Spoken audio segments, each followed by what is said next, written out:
What's going on, ladies and gentlemen? Welcome into Tuesday Track Talk Podcast, episode number 28, featuring your Three Stones Piku. I am Kellen, your Jackman. I'm your tire changer, Cam.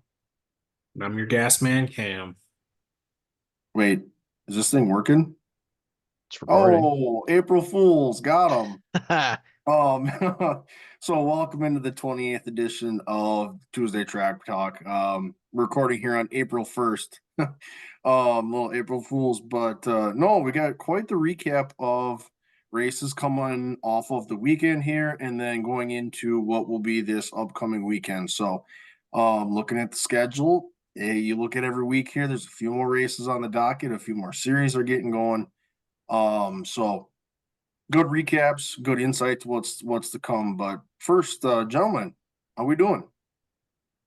So I gotta tell you this, it is a somewhat racing related topic. I decided to go through my closet the other day. I was gonna try and clean out some old race shirts, see what could get kind of packaged up so I could free up some hangers for this coming year. Take a gander at how many shirts I pulled out of the closet. 2. 22. 22 to 2. Well, Cam was close, definitely closer. I went through them all. I got a big fat 0 pulled out of that closet. That's funny. So I got absolutely nowhere. You just never know. There's always that just in case. Yeah, you just never know. Exactly. Otherwise, I think the only thing that I got really is that anything we talk about here is not going to be an April Fool's thing. We're talking about some serious stuff here this week. So hopefully everybody makes it through the April Fools without getting duped by any racing news. We know one of the guys is typically vulnerable to that. Come I don't even on. think we can talk about some of the news he's been duped by. Was that last week that he? Yeah, no, we're not even bringing up some of the stuff he's getting duped by. So Yeah. no, ready to go. Jam-packed weekend of racing, across all disciplines. A lot of good racing. Hope And everybody then had a great Easter as well. yeah, and then hopefully you made it through the day without getting duped. And shout out Madeline, our younger sister. Today's her birthday. Hey. April Fool's, baby. And she's turning 21 as well. So Yeah. Oh God. What a Yeah. combo. little Monday night, April Fool's. She's got softball in school, so don't think it's gonna be anything too crazy on a Monday night, but yeah, shout out her. I can't say anything. I may have gone a little crazy on a Monday night here or there. Yep. Can feel that. But speaking of getting a little bit crazy, so kind of the first race recap, we'll jump into this one. Didn't get an opportunity to watch this one, but certainly feel like it is worth the mention. So, if you caught the race preview this past weekend on Friday night, they had the Orange Crush 200. So that was the invitation only late model stock race for a cool 15 grand to win. That was the inaugural event for that, benefiting the Ward Burton Wildlife Foundation. So pretty cool little deal there. And like I mentioned in the race preview, with his foundation comes Ward Burton. So he hopped out of retirement and back in the seat. So ended up with a P15 finish, but somebody that's making a name for himself in whatever he hops in won that feature in Kaden Honeycutt. So Yeah. um It's a slick looking race car too. it's a cool looking race car. And even early in the year in January, he ran a dirt super down at Votto and he was fast down there too. Yeah. So Cat's making a name for himself in whatever he hops in. So he collects that payday with that 17. But this is kind of what your results look like. Caden Honeycutt, Deke McCaskill, Bobby McCarty, Cade Brown, Camden Gully, Jeb Burton, Trevor Ward, Terry Deese, Timothy Peters, and Chase Burrow round out your top 10. So a couple other notables, Ward Burton, P15, Jeremy Mayfield, P16. Yep. So a couple other big names. Landon Huffman had issues did not finish the feature. Brent Cruz, if I remember right, that's the same Yeah. Brent Cruz that had a hell of a speed weeks Correct. at New Smyrna. He struggled a little bit, finished P19, 36 laps down. Yep. So, yeah, I mean, honestly, 23 cars on the list. It was a hell of a field of cars for only being 23, but pretty cool little deal there for cars, the late model stock world. Yep, seeing a lot of the guys you typically would from late model stocks running that one. Yeah. Minus a handful of guys that maybe just didn't want to go type of thing. But no, it's a cool event, like you were saying. First, especially with it being an inaugural event, who's to say that this becomes a normal thing? That comes through, even if it doesn't end up being an invite only, maybe it isn't just a weekly show, or not a weekly show, but a track special that gets ran, and Yep. could be a cool thing to do too. So Absolutely. But not only that, but I mean, if you can keep a field of cars like that, guys keep showing up. Something you can do, but just on the race, the nightmare year for Landon Hoffman continues. oh man. Poor guy, every time he shows up, has got something swing and a miss, mechanical, whatever. So, still early in the year for him, but obviously somebody who's well known on that scene and puts on a show every time he shows up. And to have the start to the year for him is not ideal. No, he wants better than that, and hopefully he can, because he's fun to watch on that scene. So. Yeah, Yeah. especially he's one of those guys that if he had no luck, if he didn't have bad luck, he'd have no luck. Yeah. Yeah. Early candidate for paint scheme of the year. Yes. Yeah. That blue 75 is sharp. Yes, it is. If they made a diecast car of that one, because Lionel's been on a pretty good stretch of making diecast cars as of late, that'd be it. Buy now.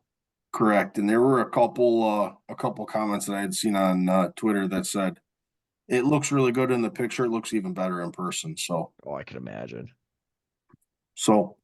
Yeah, that wraps up kind of a little bit of a touch on the Orange Crush 200 in the late model stock world. So the next 3 race recap, we're gonna flip it upside down and go the complete opposite, and we're gonna hop on the dirt and we're gonna go to World of Outlaws for their weekend. I know they had one feature canceled because of wind, but they did manage to get one in at 81 Speedway. So I'll kick this one to you guys. For World of Outlaws at 81. I don't know if you saw the picture early on before they even started racing, but you guys see the crowd for that race? Largest crowd they've ever had there. Yeah. So that's huge that you can get a big crowd to come out for any race really, and especially World of Outlaws race. But I did have a chance to watch this one as I was late in the night, as it did run late into the night. Rico Abreu, I mean, he just dominated. Started from the pole, led all 30 laps. He had a couple of comers and goers with Buddy Colfoyd. I believe Macedo got up there as well. David Gravel got up there, but it's just Rico just took off, and he took advantage of the cautions that came out throughout the race to get that clean air and not have to go through much lap traffic. Yeah, I did not get to watch it. Obviously saw the news. It was the Friday night show at Wichita Speedway was canceled. Wichita. But no, just scrolling through the results. Obviously, I saw Rico got the win. And then David Gravel and Donnie Schatz both up there. Donnie Schatz going +9. So a good run for him. But then Sheldon Haudenschild in P4 going +9. And then you scroll just a little bit in P6, Chris Windham goes +12 on the night. And then in the old 3Z, Brock Zierfoss going +14. So obviously the track was pretty racy. Got some comers and goers. Dominic Scelzi goes +12. So it's always fun when you can have a race like that. That guys either hit on the setup or the track's just that race, and you can just watch guys just haul the mail. pedal to the metal, and they don't lift until they see Yep. Goddard or checkered. I was gonna say there was That one. was weird. There was one permanent goer, and that would have been Selzy. He went for a ride. Yeah, he did. Yeah, that was not good. And again, we've mentioned this in a few of our other episodes, but tip of the cap to the safety equipment that these series make these guys run, because when you see a car wreck like that, you just want to see the guy get out. Yes. And he did. So got out on his own power, was able to do a little interview after the whole deal, but you see a car wreck like that and you're just like, it's just a little nervy. And that tells you how fast them guys get up to full song in those cars too, because that was going into turn 1 on the restart that him and Carson Macedo got together and sent him on that wild ride. And really, when you looked at the video, it just kind of was a racing deal. It really wasn't one chopped the other. It's just they kind of were both racing for the same real estate and they just got together, unfortunately. Yep. And I mean, I think that's the thrill of watching, wing sprints. There is no, NASCAR dirt late model, asphalt late model where you can give him the little rub in his racing. The margin of error is so small. Yeah. And, you touch tires and your night's over. And not only is your night over, but when those guys wreck, I mean, you're talking about a total car. Yep. Yeah. So, I mean, it's a blessing and a curse for us as fans. It's what keeps you on the edge of your seat, knowing you are inches from disaster. And not only that, but those guys willingly push it to the brink every single corner. So no, like you said, at times, you can always overlook or sometimes overlook or, complain about all the safety rules and regulations that you have to follow. But when you see accidents like that, you can't help but just be thankful for everything that is in place. So no, other than that, sounded like it was a pretty good race. And obviously Rico, that's the old high roller sneaking in there and getting a win. Couple points I want to make. One, good car count. 41 cars showed up. You had 24 start the feature. I know we had talked probably about a month ago about the car count that they had at one of the races. Yeah, so obviously it was good to see the car count that they had here this week.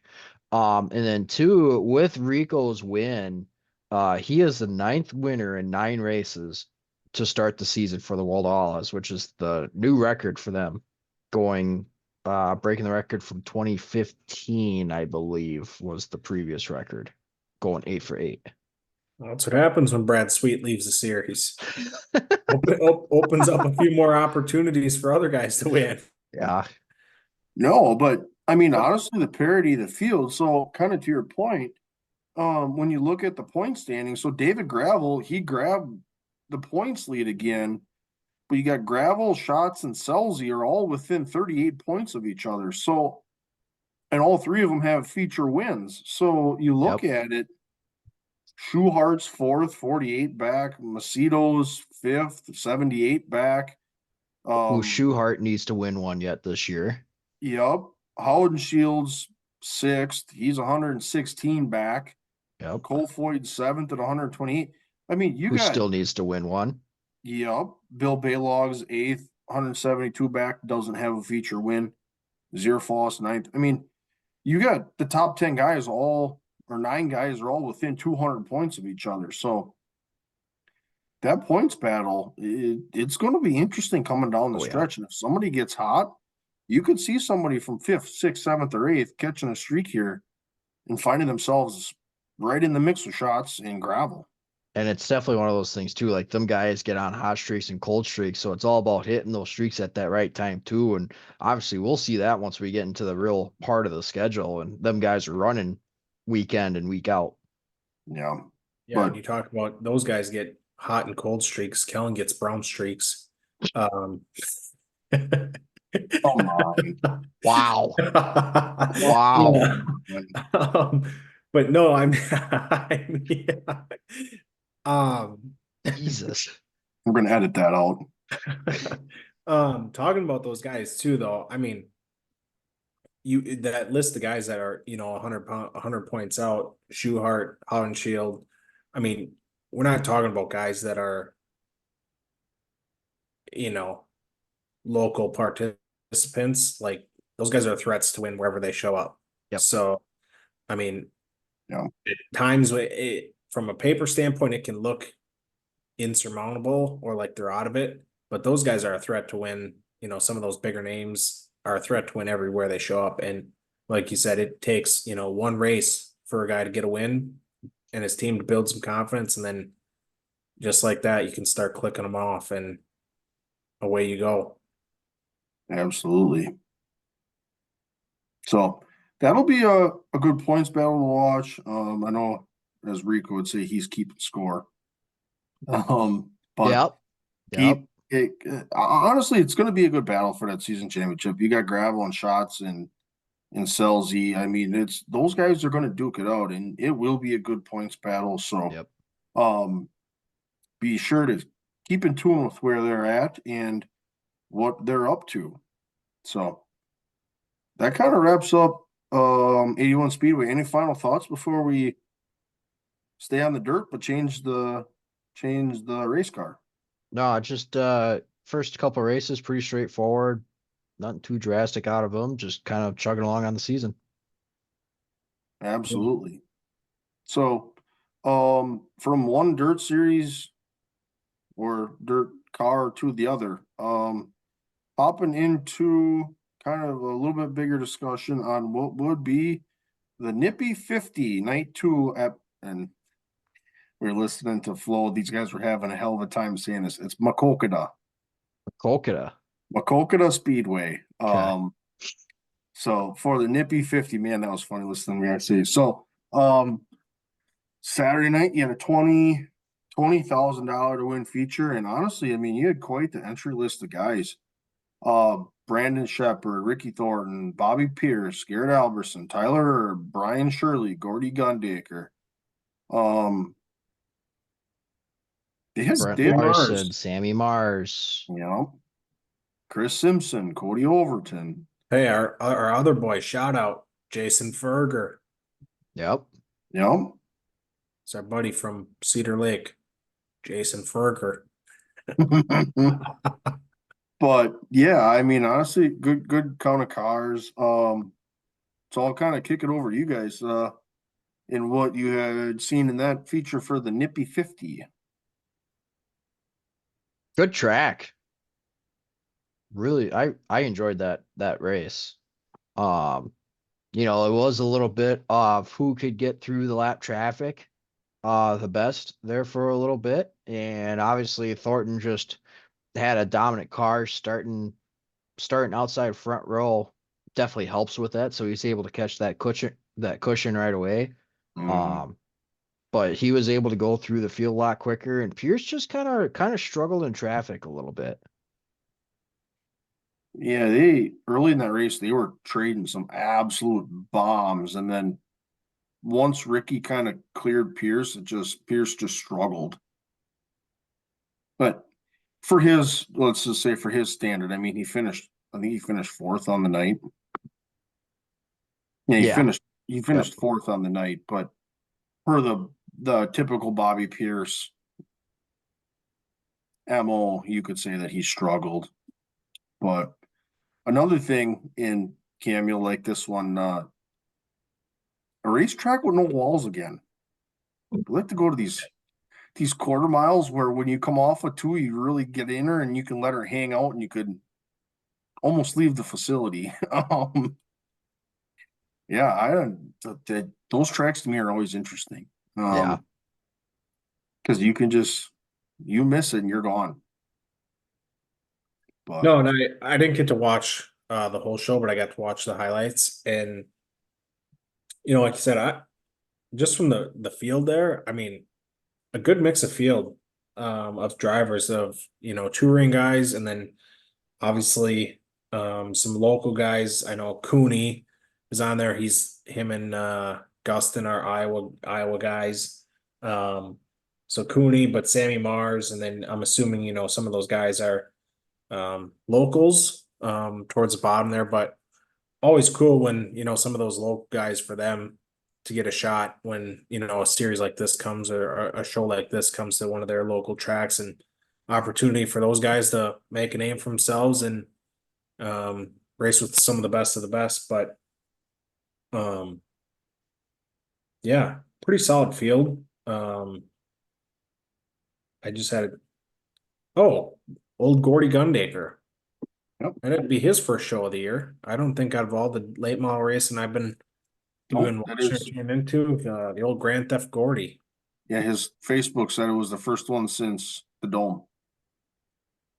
So yep, good call. And note today's bank day. You got to put your deposit down for what series you're gonna follow. Loyalty deposit. Yeah, he was. He I don't know if was he true outlaw last year. I know he was. Yeah. Yep. And I guess based on what we've seen of him thus far, I would assume the same for. Yeah, he missed all the Florida Speed Weeks and all the early season in February, so I would assume that he would take the same avenue. He was a fun guy to talk to at Cedar Lake. That stash, though. Yeah. Oh, he's fun at his merch trailer. He's fun to talk to. Oh yeah. Yeah. But no, like you were saying, it's good to like a track special like this. One, especially being in Iowa, to actually be able to race this time of year. But two, to have that star power come in for a track special type of race to kind of fill the schedule between Lucas Oil and World Outlaws is really cool to see. Ooh, excuse me. It shows that the guys just want to race whenever there's an opportunity to race. Yeah, and don't want to overlook him, old Chad Simpson. He was the guy that he put on a show at the Dome. Chris Simpson. Oh, was it? Oh, well, there's two of them. Yeah, Chris and Chad both. Oh, which one put it on? Was it Chris? One of them Chris put on a show at the Chris Dome. was 7th. Yeah. Yeah. Well, now I don't know if it was Chris or Chad. One of them put on a show at the Dome. Pretty sure it was Chris. But yeah, like you said, it's cool to see these track shows like this, and obviously paying big money. And so for some of these local guys that this is their weekly show, to be able to race for 20 G's is you're changing money for them. Hell, Friday night's opener was 10 to win. Yeah. Yeah, absolutely. I mean, yeah. No, it was good to see dirt super late model racing up in the Midwest again for the first time, because we watch these tours and you don't forget about the guys, but they're just not on tour. But like you said, Cam, somebody like a Gordy Gundaker who makes a season debut, a Chris Simpson who is fast and he's really good in that Lucas Oil MLRA series. So it's just glad to see some of those Midwest names back again and just showing up and running good with some of these big dogs that are the national touring guys. Yeah. And even you talk about Augustin and a Cooney, those two in their merger, and a Sammy Mars, obviously, somebody up and comer for the old MB Customs crew. So yeah, I enjoy these shows. Didn't realize Cal was right down in your neck of the woods. Looking at it, had I known, Easter had been canceled because the racetrack was 54 minutes from the apartment. Really? Yep. Oh. Yeah, 50. I Googled it. It was 54 minutes from apartment to racetrack. So, yeah, that bad boy was right in my neighborhood. Excuse me. Had to choose God or racing. I would have maybe made my venture down there. Yeah, for sure. So, Nippy 50, night two, a big $20,000 feature. Kind of wraps up with your top 10 looking this way. You got Ricky Thornton Jr., Ryan Gustin, Brandon Shepard, Bobby Pierce, Cody Overton, Tyler Erb, Chris Simpson, Garrett Alberson, Brian Shirley, and Gordy Gundaker round out your top 10. So that's kind of a wrap on the Nippy 50. What was finally the first Midwest Dirt Super Late Model feature. Any final thoughts? No, No, I'm good. the only thing I had was I was hoping one of those nights there being down in the old Iowa, your neighbor, old GA58, Gary Alberson, was hoping he could maybe pull out one of those wins, but just didn't quite have it. Solid night, solid both nights, but never Couldn't really get ahead. couldn't really get ahead. Correct. No, another just good race. Like I said, fills the schedule a little bit before we really get into the hardest schedule. So Yeah, absolutely. So, kind of the last grand finale recap or topic of the podcast before we get into the previews, but we're gonna go ahead and look at what have been the storylines of this NASCAR race at Richmond that was run on Easter Sunday, late Sunday night. So, Before we I before we hop in there and get in the pocket on the NASCAR stuff, we should just take a moment and shout out old Bubba Pollard. Good yes, Lord, what a damn run. Yeah. I was gonna say talk about a little bit about the Xfinity race because you had a couple things going on, and like you mentioned, Bubba Pollard. Somebody we obviously know, and he's well known on the late model side, and as he would say, went from hero to zero pretty quick there from practice to qualifying. And I honestly thought, when he started, I think it was 37th. Yeah. Honestly, I wasn't worried because I was like, honestly, it's probably good for him to be able to. Obviously, when you talk about a tire game and you want to talk about saving tires and this, that, and the other thing, he's one of the best in the business at being able to save his stuff and know when to go.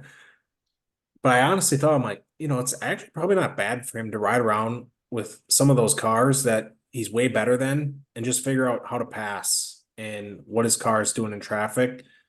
So I did think it was good for him, but then obviously when you're back with the squirrels, you can get your nuts cracked pretty quick. So I Yeah. was like, hey, figure it out, but don't F around back there because Yeah. before you know it, if you're back there long enough, you're gonna get caught up in some shit that is not your fault. So You'll get your deck lid, your rear bumper cover on your windshield.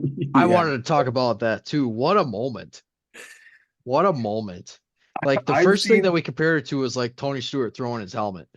I've seen helmets, I've seen gloves, I've seen the Hans.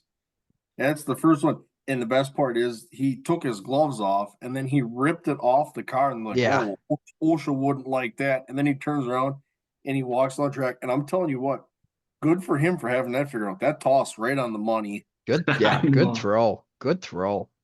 The only thing that sucks about that though is that NASCAR took that bumper, so you don't know what's gonna happen with it. No, correct. Because if the team would have gotten that bumper back, Gates would have signed it and auctioned that sucker off. Absolutely. But who knows Right. what's going to happen to that bumper when with NASCAR taking it. And obviously with NASCAR getting it, I'm sure he got him and the crew chief both got the we'd like to see you in the hauler after the race Yeah, call. correct. After So that's listening to his radio, telling him don't do anything stupid. I'm sure they're just get out, get in the ambulance, don't do anything stupid. well, And then the crew chief sitting there watching him grab that bumper and give it the old chi ha. And then not only that, but then he's carrying it over his head. And it's like Dude. he's got a grenade launcher just lining it up.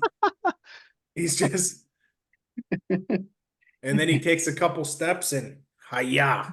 And boy, he had that thing lined up pretty well because Oh, pretty solid hit there. No, I'm telling you, dude. The throw, I was expecting the bumper to kind of just like swoop and like go up in the air, yeah. catch the wind funny. But oh no, that baby cut right through the wind and it hit Oh that yeah. windshield perfectly. Oh Oh man. man, that was fun. Obviously, we'll probably see something come of that later this week. So keep your eyes and ears out for that one. I do want to jump back to Bubba real quick. You mentioned like you were kind of curious how he was going to run through the field. I was curious of that too, but I thought he was going to get stuck in like that 16, 17, 18 place range. But he just kind of slowly kept creeping himself up, and he got a really good call from his crew chief on the pit stop to get him into that top 10 and be able to stay in that top 10 then. Yeah, it was just you could just feel it. It was like a car every like 3 or 4 or 5 or 6 laps. He'd get there. You have to kind of find his way a little bit, and then he'd get around him, and then he'd be good for another couple laps. And he just like slowly, one at a time, just picked his way through. Yep. I gotta double check something here. But I thought I saw something that Nice finishing junior motorsports car too. correct. And then And you if I want to talk about remember, okay, I was gonna say it's not the first top 10 for junior motorsports this year. But no, it was getting the highest finish is definitely a good thing for him. And just bringing it home. Yeah, Learned a at the lot, end of the day, brought it home. make all the laps, get a little Yep. experience, and that can lead to another opportunity. I mean, I think the same thing for, we alluded to it when, last year when Kraus got that opportunity and then in the Cup Series, I mean, same thing.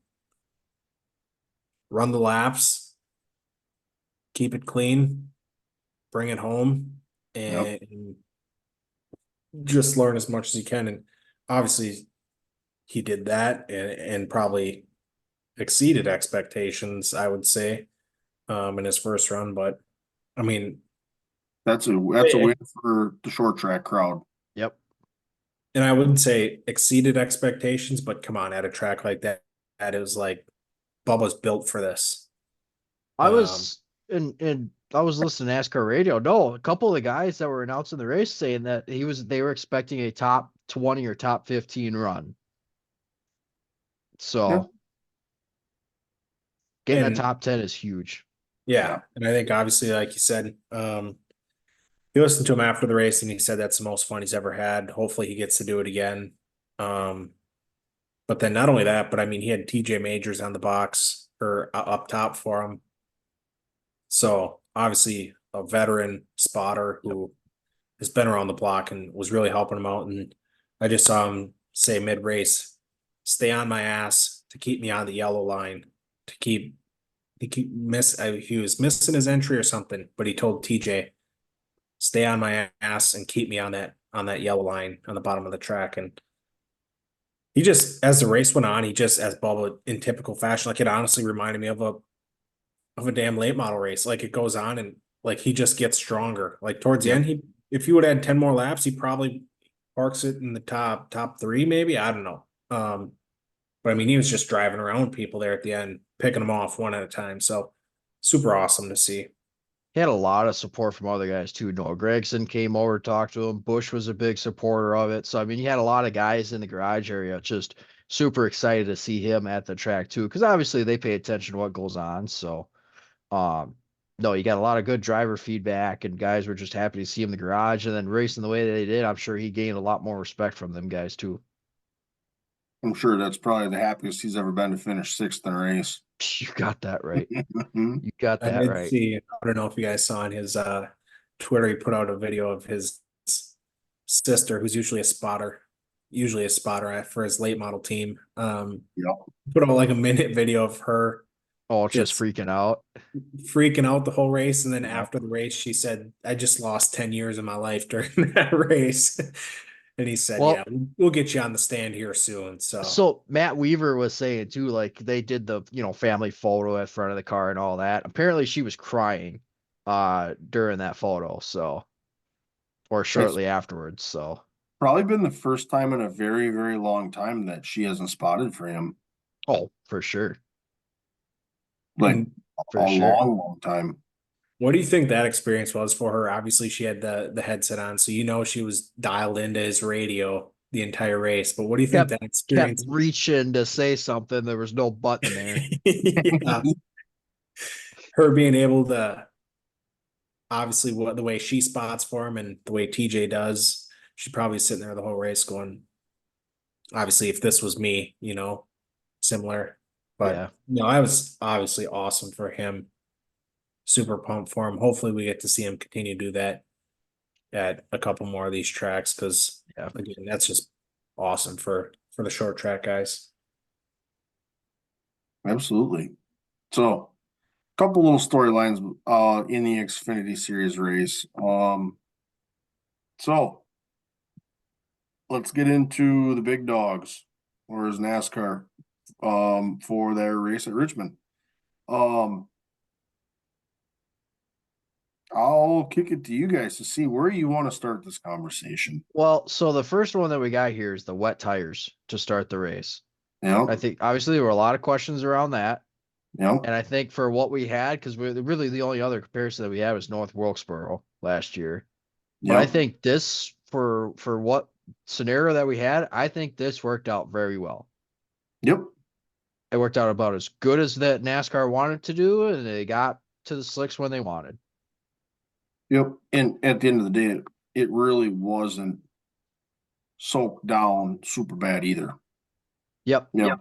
It was just enough. There's just enough moisture in the track that they had to go to the rain tires, or they made the call to go to the rain tires.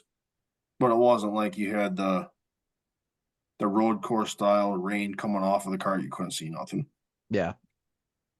I did see it.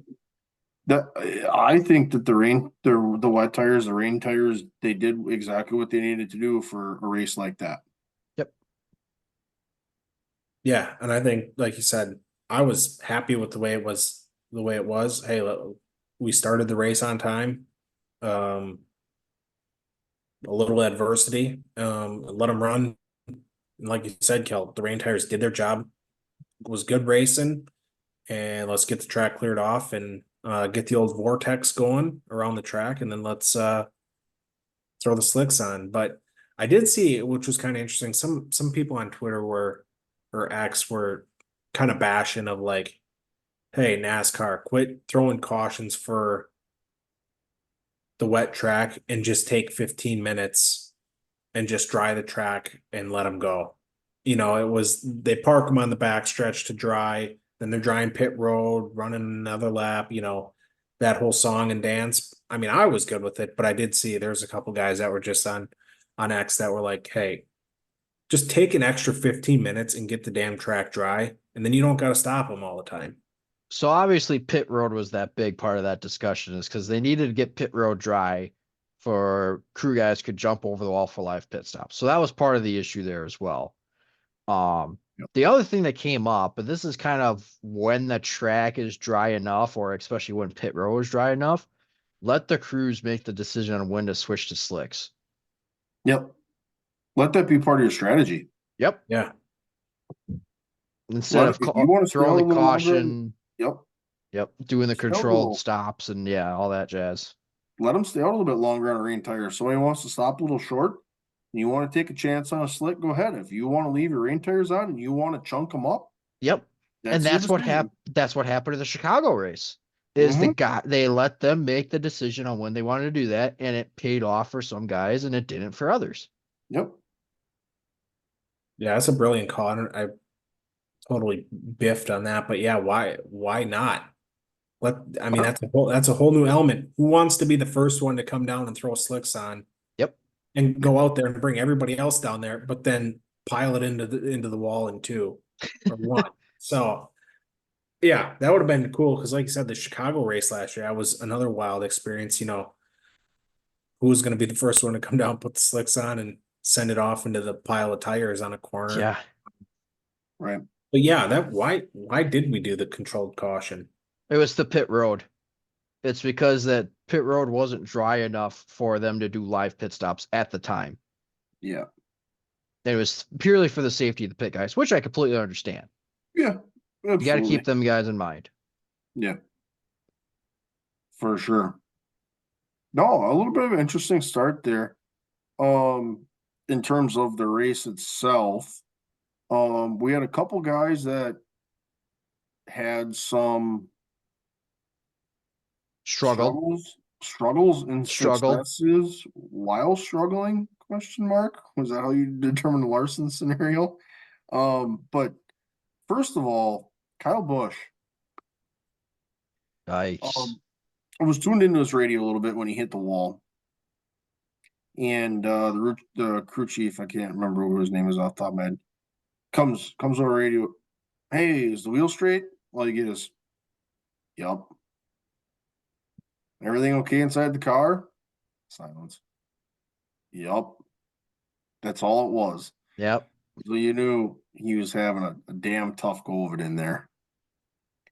But just the struggles continue for that A team.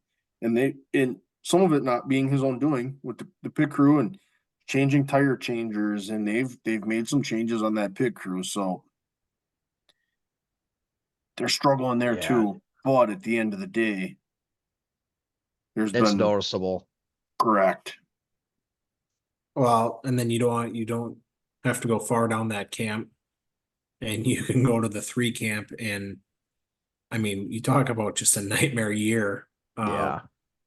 It continues for him, and then I think I sent it to you guys. He was absolutely livid on his radio. We show up to the track and we have the same, or we have no idea what the blanking strategy is. We're just out here lost. Same shit, different year. I mean, he Yeah. was hot on the radio as he's riding around in 33rd. And then old grandpa comes on and tells him, just drive the car. Complaining ain't gonna do anything. So, I mean, yeah, that RCR camp is Down bad. obviously Bush set the tone last year and showed they can do it. And I truly believe they can. They have the speed, but it just, they don't do it consistently. Yeah. And if they have the speed, it's the pit crew. If they don't have the speed, something happens. So yeah, it definitely, the RCR needs things to turn around here rather quickly. Yeah. The nightmare continues. A guy But I that mean- couldn't go ahead. I mean, and that Austin Dillon, I mean, obviously I think he's got a job for life with old Pops, but I mean, the run that Austin Hill has put, who's not to say that RC would just say, hey, I'm just gonna swap you guys. I'll give Austin Hill a year or two, give this a shot, and if not, you can, old grandson, you can pop back in there. I don't know. Yeah. But it definitely is interesting. Obviously, the RC ain't gonna stand for what they got going on much longer. So we'll see. Couple other guys that I saw struggled. Really, again, come from the same camp. The furniture row or the front row camp.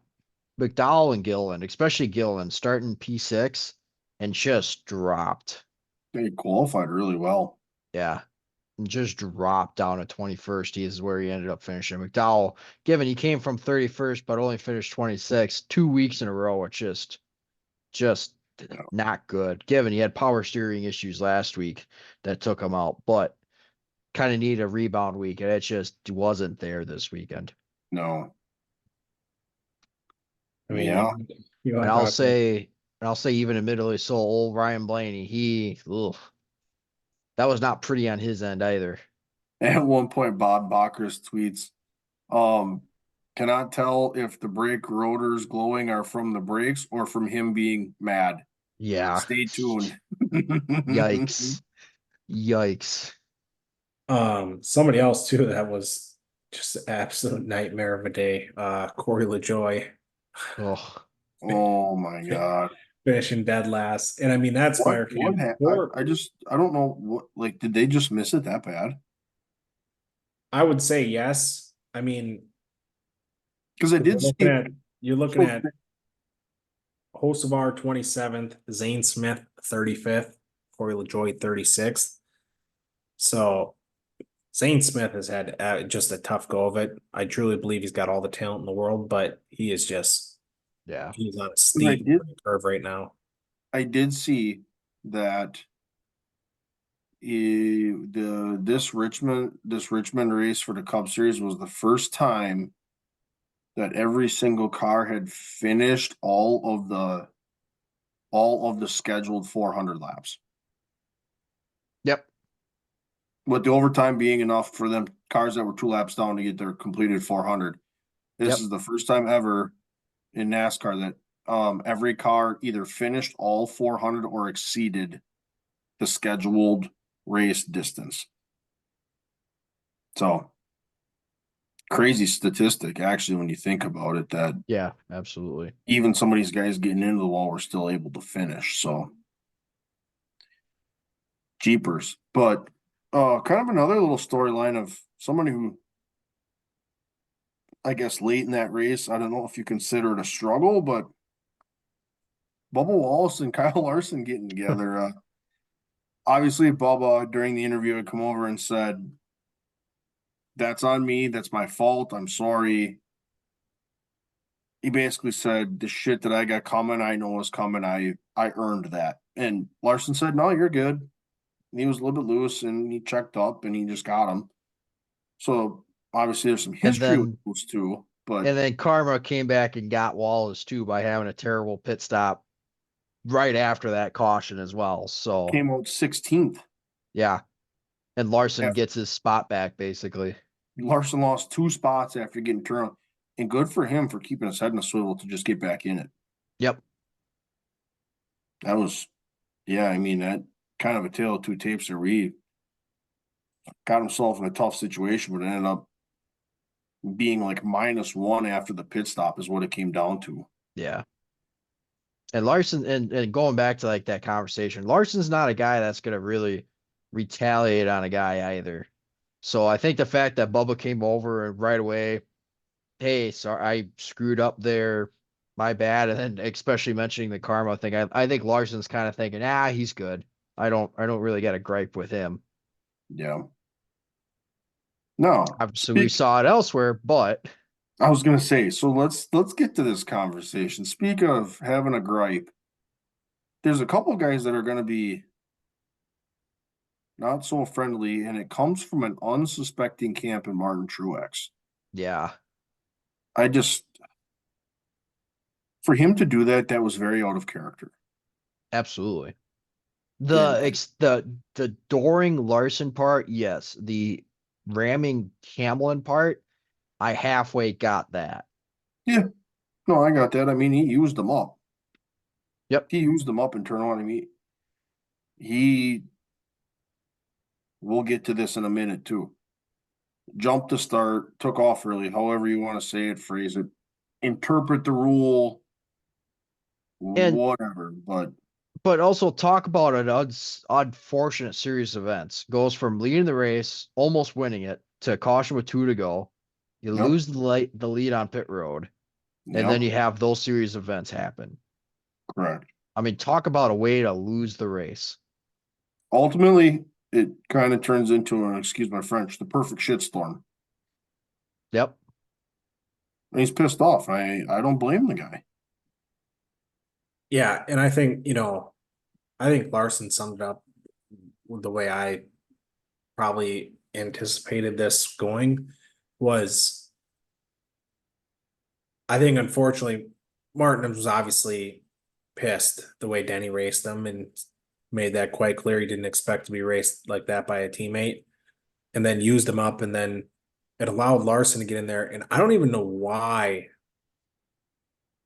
if Martin felt like he ran him up the track or what, but down the backstretch when he gave him the old left-hander, Jesus. I mean, I don't know. So then I thought, well, was that was that a culmination of my teammate raced me like that? I just lost the race, so I'm heated about that. Well, you cut me off on pit road before, but then I felt like, I mean, Larson knew Martin had the way better car and just let him go. After he won the race off of pit road. Yep. But honestly, I felt like that was just a combination of Martin was pissed the way he got raced by Denny, lost the race that he should have won. And then I don't know if he thought Kyle ran him up the track a little bit, but that was just a, I'm so pissed, I'm going to take it out on whoever's next to me. And then Larson kind of retaliates and runs him up. And then few more shenanigans coming across the line. It was, I mean, it's kind of fun to watch, to be honest with you. But yeah, I think that was just a combination of Martin just being extremely frustrated, which rightfully so. Had the car to win it. It was Loses it. literally a quarter of a lap coming through, going into 3 or coming into 3 or going into 4 before that caution came out. He was, yeah, and it you could clearly tell his car he was struggling in traffic there.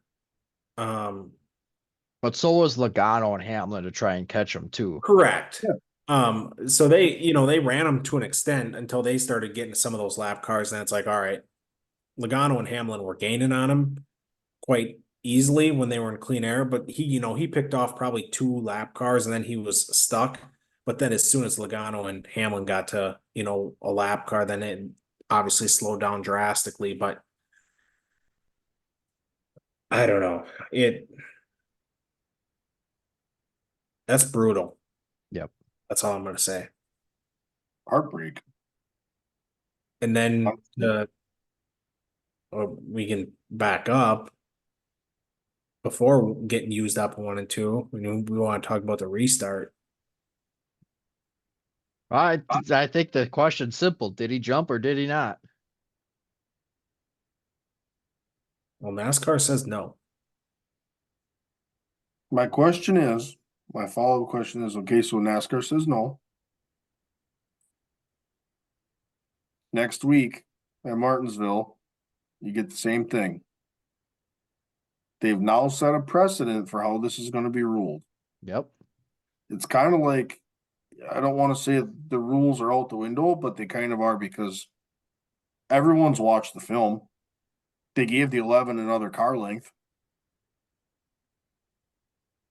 And I'm telling you, if they have an issue with this next week or the week after or anywhere the rest of the season, it's going to be interesting, because any driver is going to pull up that film of that race and they've all got it saved now, and they're going to go, so what's the difference?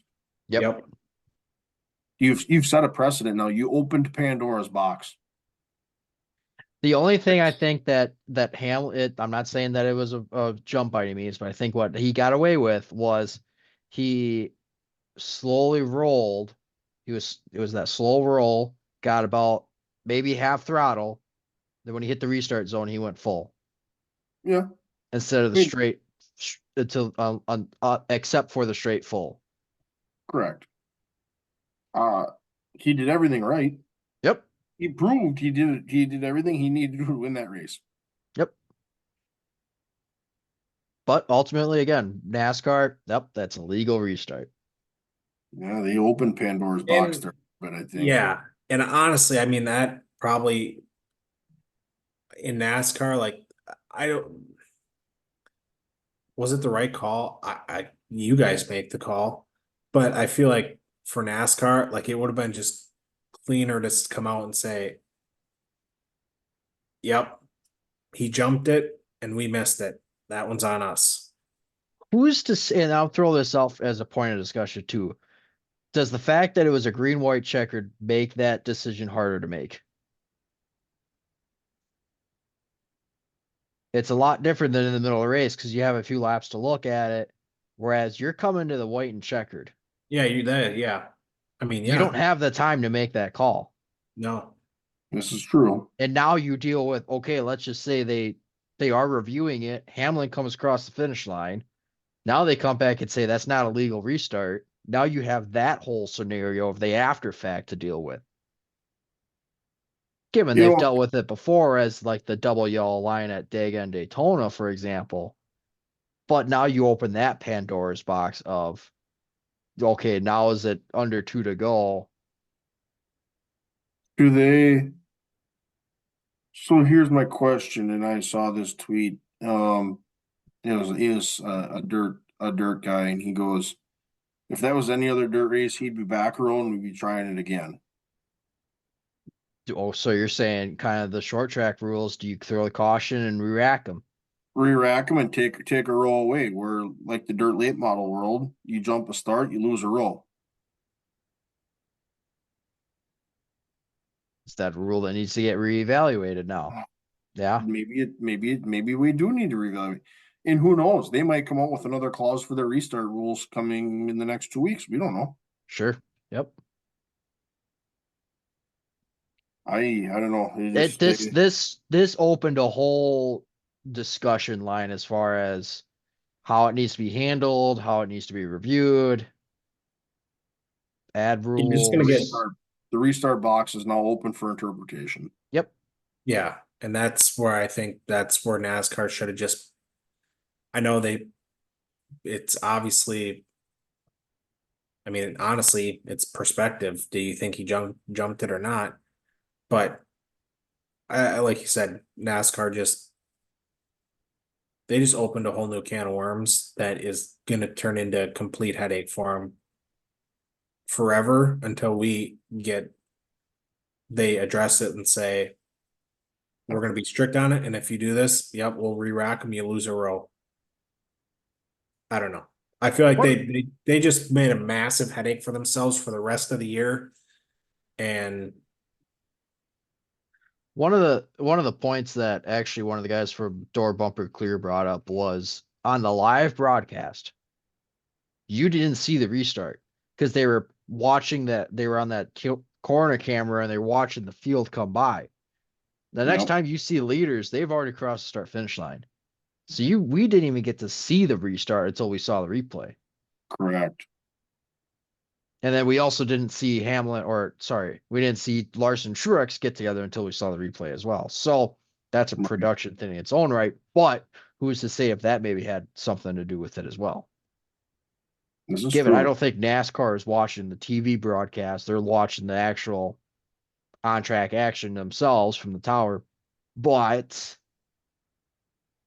you got to take that into consideration, I think, as well. Correct. Was this a good race?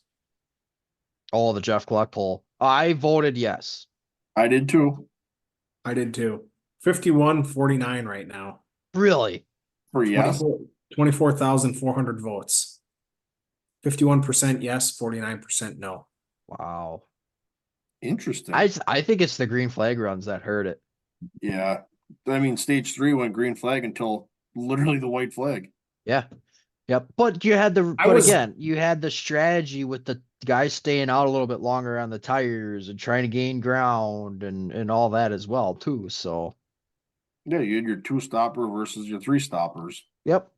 I don't know. I thought it was good. I enjoyed it. Yep. I actually thoroughly enjoyed the race, and I was sitting there watching. I'm like, that Sunday night under the lights, I'm like, yes. Could not help but literally think back to my schedule and go, this would make for a fucking fantastic championship race. Sunday night under the lights at Richmond. I was envisioning it in my mind. I'm like, this would be an Didn't you put Richmond as your championship race? Yeah, that's why I'm saying that. I was envisioning that. Oh, Like, man. this would be awesome. I was about to say this was an audition race for you then. Yeah, and a Sunday night under the lights. Could you guys imagine come back there in the fall for a championship race? Yeah. Hey, this opened up the conversation now. Yeah, I definitely voted yes to the poll and said, hey, if you want to follow my schedule, that's where we're going for the championship. So it's a good call. Hmm. I guess let's actually talk the actual results of the race. Yes, let's. Where guys actually finished, like that part of That part of the race. correct. Let's look at this right I've got it here. right here. So Hamlin obviously won the race. Joey Logano was second. Kyle Larson third. Truex fourth. Chase Elliott fifth. Good run for him. Christopher Bell sixth. William Byron seventh. Brad Keselowski eighth. Chris Buescher ninth. And Tyler Reddick was 10th. One thing that stands out, well, two things. One, Chase Elliott, good finish for him. Needed that. RFK coming back, resurging, finishing 8th and 9th. Yep. Not Might as only well that, move these. I was gonna say another shout out, Stuart Haas. Not a top 10, but you got Barry and Gregson there running 11 and 12. I was just going to point that out as well. Very Briscoe 18, and then I think Priest is going to be replaced here at the end of the year. Wow. I mean, Barry ran in the top 10 for a ton of the race. He ran second there for quite a while too. So that's coming from the back, yeah, the 4-car was starting fast. 30th. Yeah. The old 4-car was fast. Even though him and Suarez they got together there. Yeah, yikes. Who's to blame there? I think it's Suarez, but could be wrong. Jones finishing 14th. But So, no, I mean, after a couple races, obviously with the penalty, Gregson's +4 in the points. He's up to 30th. I think he's shown results. I think he's slowly looking at who's ahead of him. I think he's slowly going to chip himself right back to that. Come playoff time, he'll be, 18, and he'll be at Dover. Gregson. Yeah. Yep. So he's 30th. Priest is 31st. Jeez. But then this is who you're looking at who's ahead of him. Ahead of Gregson at 30th. Hemrick, Austin Dillon, Corey LaJoy, Todd Dillon, Ricky Stenhouse, Carson Hocevar, Josh Berry, Eric Jones, McDowell, Cindric, Logano, Nemechek. So I don't know. I think for the SHR camp, solid run for them. And for the long run, I think for Gregson, I think he's the star of the show right now. And I think he's got some very gettable guys right ahead of him that he can pick them off in just a few weeks here and be right back on the outside looking in after that penalty. Yep. On the flip side of that, looking at the top of the standings, Truex, Larson, Hamlin, Gibbs, and Blaney is your top 5. I mean, Truex, Larson, and Hamlin have led the majority of your laps so far this year. Truex and Gibbs are your 2 top 10 getters with 5 each. And then you got a vast number of drivers with 3 top 5s as well. It's a little parity. A little bit of parity, yeah. We love that. That's what makes the racing good. That's what makes the storylines great. Finishing out your top 10, Christopher Bell, William Byron, Chase Elliott, Ross Chastain, and Tyler Reddick. Yep. I would say 2 guys I was pleasantly surprised going both ways. Bubba Wallace. Solid day for him all around outside of that last pit stop, but still managed to get a 13th. He got kind of caught off guard with strategy too there a little bit. Yep. Mm-hmm. And then somebody else who was solid all day and strategy just didn't work out. Alex Bowman. Yep. Somebody was running up front all day and all of a sudden he got pinned at 16 and he never moved after that. So yeah. Another guy got caught off strategy. yeah. So well, that wraps up the storylines of an exciting and what we felt like was a good Richmond race for the Cup Series. So we'll wrap up the Richmond conversation with the fantasy and points when we get to our picks, because we kind of will need those for the orders. But let's go ahead and jump into a couple brief race previews, and I'll kick it to Van Grohl. Go ahead and I'll let you rip the first one. Yeah, so Cars Tour, both the late model stocks and the pro late models are going to be at Hickory Motor Speedway this coming weekend. Really cool track. Carson Quaffle won the late model stocks last year, and Mike Hopkins won the pro late models. I'll be putting out a race preview for that later this week, so keep an eye out for that. Cam, we know what you like to watch. Yep. We're going back on the dirt, going with the dirt super late models. And an interesting series. Thinking this might be the first race. I think the other race got rained out earlier this year, but the XR Super Series. Obviously they put on some big paying races throughout the year. Typically Tuesday night shows too, or midweek shows. So gives guys a chance to win some big money midweek. But that race will be at Voluntary Speedway down in Bulls Gap, Tennessee. So Dale McDowell was last year's winner for 100K. So stay tuned. And we'll drop a dirt super preview. Can't say we're coming at you from the Lucas Oil Heartbeat hot sauce pit. Yeah, can't use that one. Can't use that one this week. No. And kind of your last recap, if you want to call it a 3-1, I guess, is you got the NASCAR top 3 series at Martinsville. So staying on the short track scene. Kind of looking back at 2023 for their results last year. So in April, your NASCAR Cup Series results, you had Larson, Logano, Truex, Hamlin, Briscoe, Almirola, Blaney, and Stenhouse. So that was your April race. And then your fall race, you had Blaney, Almirola, Hamlin, Briscoe, Logano, Larson, Bell, and Busher. So, those are kind of some names to keep an eye on when you're looking to insert guys into your fantasy lineup, minus Almirola.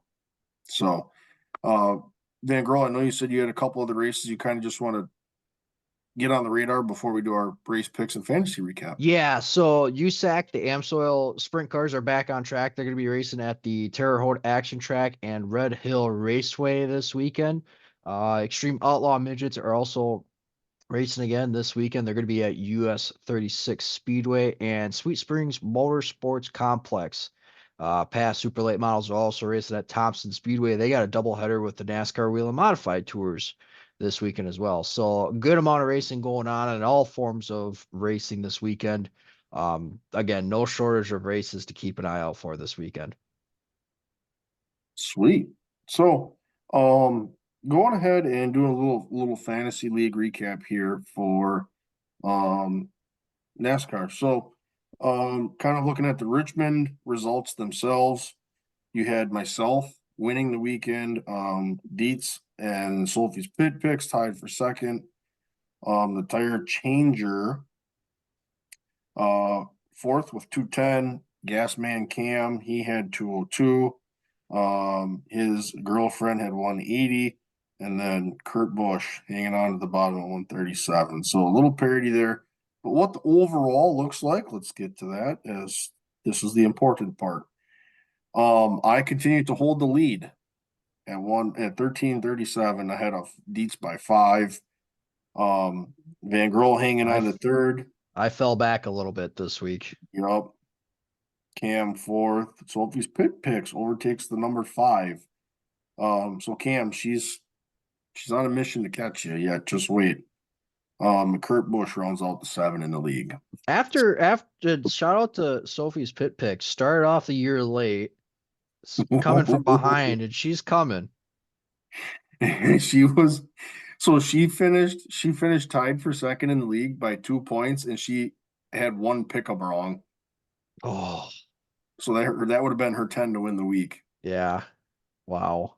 And Cameron is preparing for 2025 already. I mean, yeah. Just Me and another year, Carolyn, just another year of data. me and Carolyn were sitting there and we're like, we're just frustrated beyond belief. I'm just like, how the is this happening? Kyle Larson, Denny Hamlin, William Byron in my lineup. I'm picking a race winner. And I'm like, we're literally sitting there, we're like, our lineups are good. Like, we don't have anybody outside the top 15. And this is the shit we get. Like,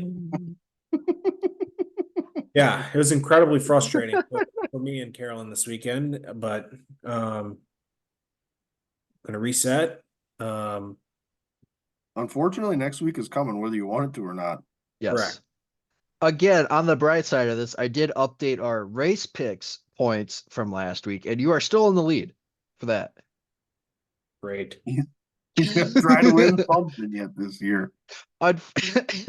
Unfortunately, you get the second pick with that. Which should we make some Martinsville picks here? I would sure think so. Well, I'm just gonna throw it out here. I'm going Blaney. Oh boy. I'm going with the Okay. homeboy. I'm gonna stick in the Ford cam. He's turning it around. Currently I think about 19th in the points. But I'm gonna go Joey Logano. All right. You got a couple of hammers here open for you there, Colin. What are you what are you thinking? I'm gonna go ahead and take the winner from a year ago, and I'm gonna take Larson. All right. Wow. I want to look back at this.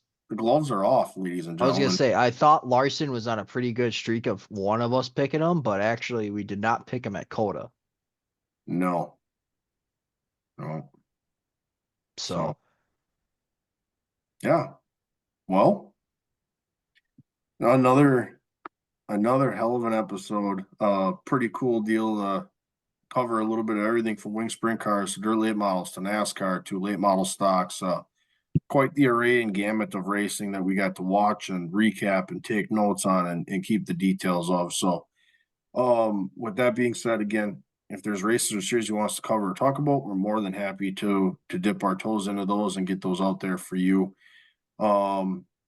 Again, always stay in tune with the socials. We'll have posts going out, interacting with anybody and everybody that wants to pique our interest as we go. And again, we always appreciate the listens, the likes, the comments. Yep. I just want to say we do have a topic for next week that we want to talk about other than races. We're going to talk a little bit of racetracks, do's and don'ts as Yep. we get ready for the racing season up here. We figured it'd just be a good one to kind of, things to look out for, things to do, things to don't, and all that is if you go to your local short track. So keep an eye out for that next week. Yeah, that'd be good to and again get you ready for your own experience at the racetrack. So as again, we always appreciate and enjoy anybody that takes a listen. So stay tuned for the race recaps that'll be coming later in the week. But until then, we'll see you guys next week for episode 29.